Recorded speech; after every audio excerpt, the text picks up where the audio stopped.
true crimers, true crimers, true crimers, true crimers. It is me, Dark Angel ASMR, and today I am back with another case. Today's case is going to be the Atlanta child murders. Now, as always, if you would like to check out my original ASMR channel before I created this one specializing in true crime, it is always going to be linked down below in the description. But other than that, as always, again, my script and like my notes and stuff are going to be on this side of the screen, which is why I'm going to be looking over there quite a bit. But other than that, let's get straight on into it. So, Edward Hope Smith, 14, lived in a poor housing project on Cape Street in southwest Atlanta. It was a poor area where many had the misfortune to live and few had the means to escape. Although he had tried, it's not hard to see why someone would want to escape from such a depressing place where the streets were filled with more garbage than people. On July 21st, 1979, early in the morning after midnight, Eduardo had left the road where he had spent the evening with his girlfriend and began the long walk back home. Several days later, his friend, another 14-year-old named Alfred Evans, who lived across town in the East Lake Meadows housing projects on Memorial Drive, left to watch a karate movie in downtown Atlanta. Both boys were extremely athletic. Smith was a football fanatic, and Evans was equally interested in basketball, professional wrestling, and karate. Smith trained to play for the high school football team in the fall, and Evans played basketball and boxed. These boys had very strong promise despite their misfortune in status. They had dreams that they eagerly pursued, dreams that turned into nightmares when Edward never made it home from the road that morning, and Alfred never made it to the karate movie, Instead, they were both found on July 28th in a wooded area near Niskey Lake Road in the southwest part of the city. Edward was unalived with a .22 caliber pistol, and Edward was unalived by an unspecific method, suffocation, which doctors said could have been strangulation or could have been done by a foreign object. Both boys were dressed in black, but Eduardo's socks and signature football shirt were missing. Alfred had on a belt that did not belong to him. Edward was easily identified from dental records, but Alfred's identification is still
Sandy Creek Road. Milton's badly decomposed remains were found in mid-November in a suburban landfill on Red Wine Road in East Point jurisdiction outside Atlanta city limits in the few miles from Milton's bike and home. His death was also not initially ruled as a homicide because there were no signs of violence on those skeletal remains.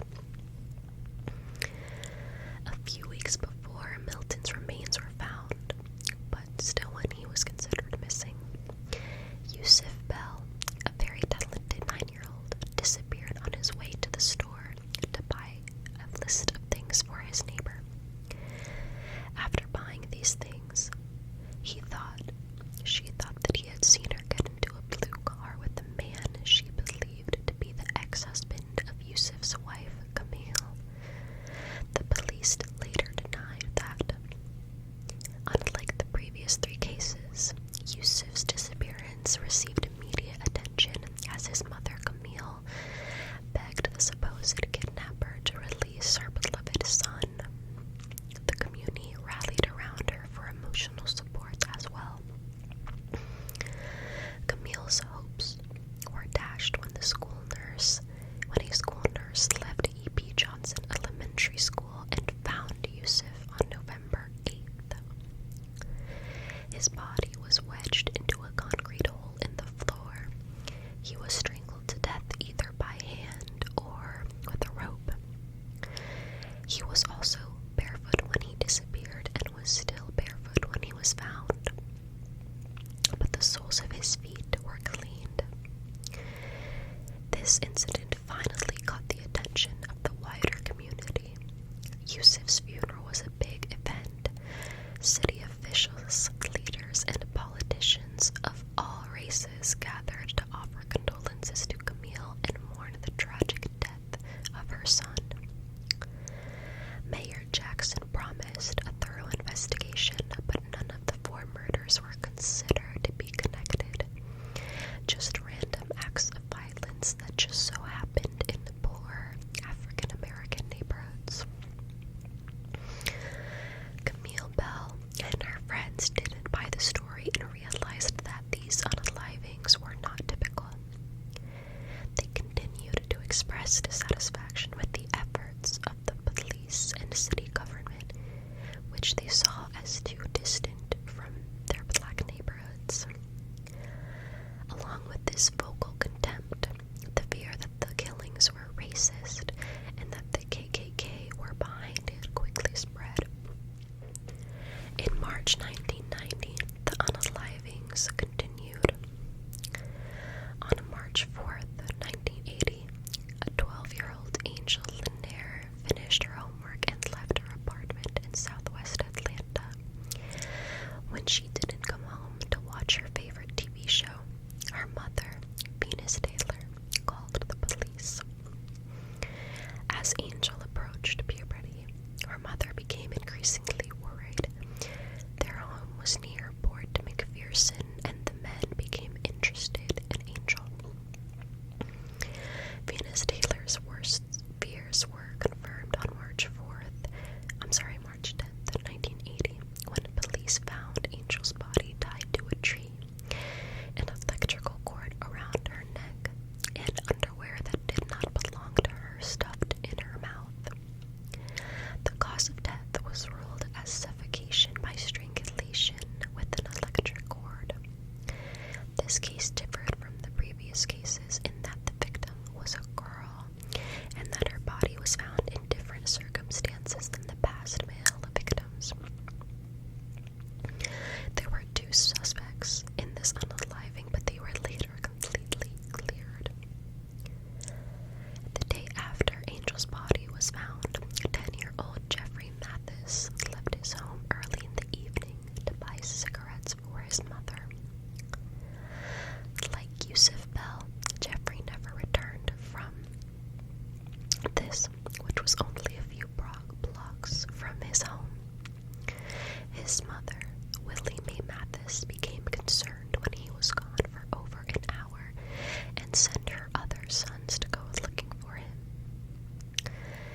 examinations determined that Clifford had been dead for about 4 to 6 hours before his body was found.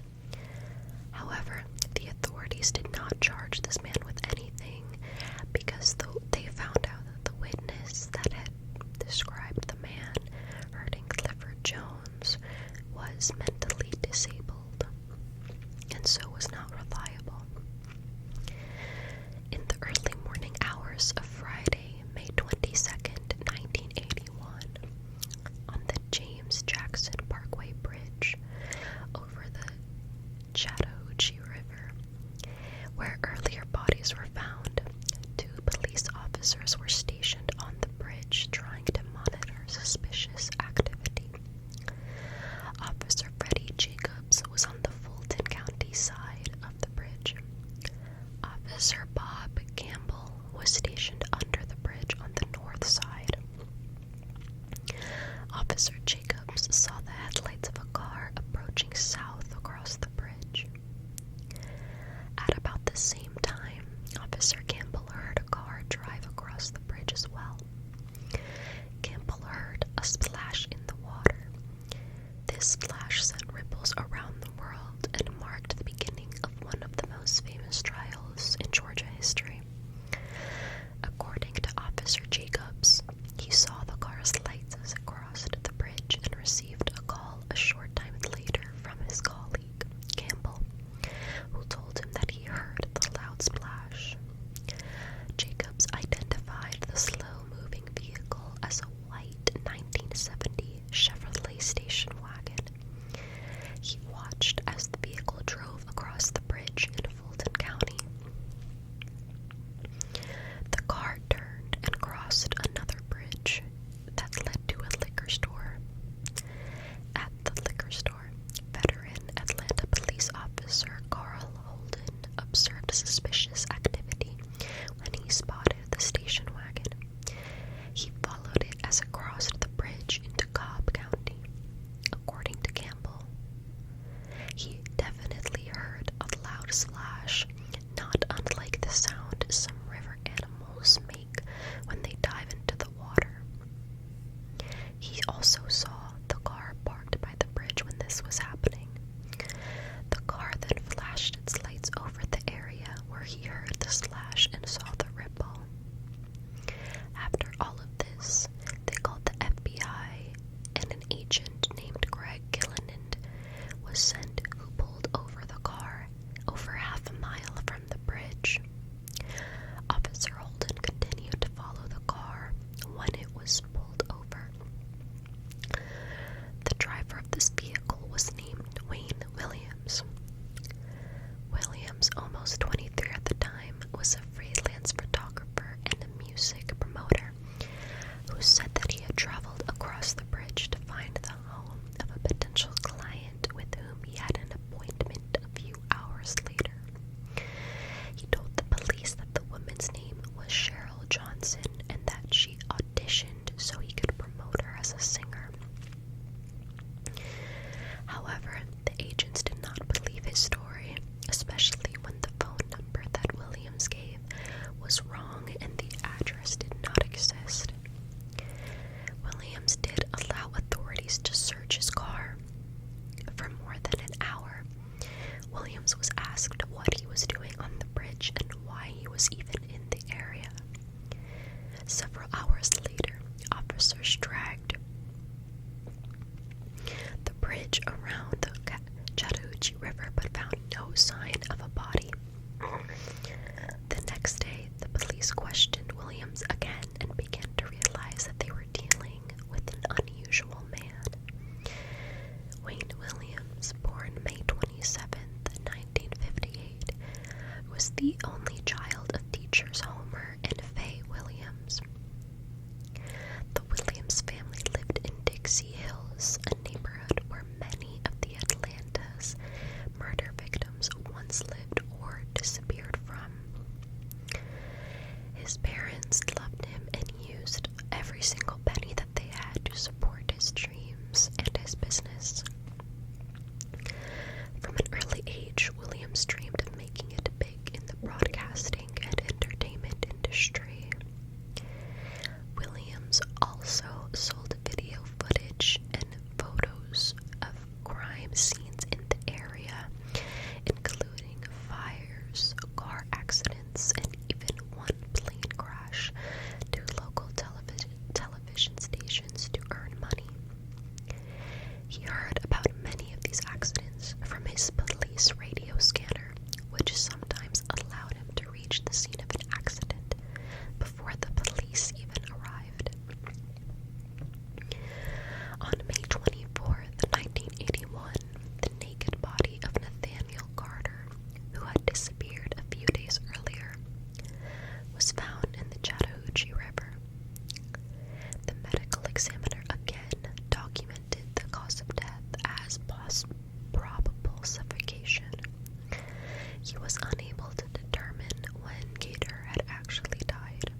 obliged the police, saying that Carter had been dead just long enough for Wayne Williams to throw him off the bridge several days earlier when the police caught him. Based on the body and the splash heard from the bridge, police said that Williams unalived Nathaniel Carter and threw him from the bridge the night he was stopped. Interestingly, 4 witnesses later came forward to police saying that they saw Carter alive after Williams allegedly threw his body off the bridge. Authorities continued to monitor Williams' activities while obtaining search warrants for his home and his cars. During the series of this Atlanta murders, a large number of fibers were found on the bodies of the victims. The FBI wanted to find out if anything around Wayne Williams in his home matched the fibers from the murder victims. Additionally, some victims had dog hair on them. Hair samples from Williams's dog were taken. After some time, FBI laboratories claimed that they were coming up with a number of positive matches between the fibers found on the victims and the fibers from Williams's home, cars, and dog. In June 1981, Wayne Williams was arrested in the connection of only 2 out of the 30 victims in the Atlanta child murders. He would later be convicted, and Williams was sentenced to life in prison. But although he was accused of being the Atlanta murderer, he was never convicted of any other murders. Since the arrest of Wayne Williams, there have been no more murders, at least none that have been found to be in connection with the rest. But some, including many of the victims' families, doubt Williams is their killer. And to this day, William maintains his innocence. Additionally, Wayne Williams' conviction was based on some fibers that prosecutors said were found on the bodies of Carter and Payne. These fibers apparently, quote-unquote, matched the carpet in Williams' car and in his home. However, fiber evidence is often considered less reliable than other forms of evidence, and the inconsistencies in testimony cast more doubt on Williams' guilt. To this day, no one has been convicted or even charged for the killings of over 25 children. So that is the case of the Atlanta child murders. There's a lot that I could say about this case. I'm not sure that I believe that Wayne Williams was the perpetrator of all these crimes. I do believe that he had something to do with a few of them, but I do not believe, just based on my research, that he was the one that perpetrated all of them, which means that there most likely is, that there could be at least one other perpetrator walking free to this day. If this case interests you guys at all, there is a series on Netflix called Mindhunter that is based on the story of the man who created FBI profiling, who was named John Douglas. I've read all of his books, and Mindhunter focuses on how he started profiling, interviewing offenders, stuff like that. And actually in the second season, a lot of the second season focuses a lot on the Atlanta child murders, which paints a better picture. And it's, if you're a visual learner, you see everything happen, and they do a better job of showing that Wayne Williams may not actually be the only man that they should have been looking for. So if that interests you at all, it is definitely a good show. It's not 100% accurate, of course, to real events,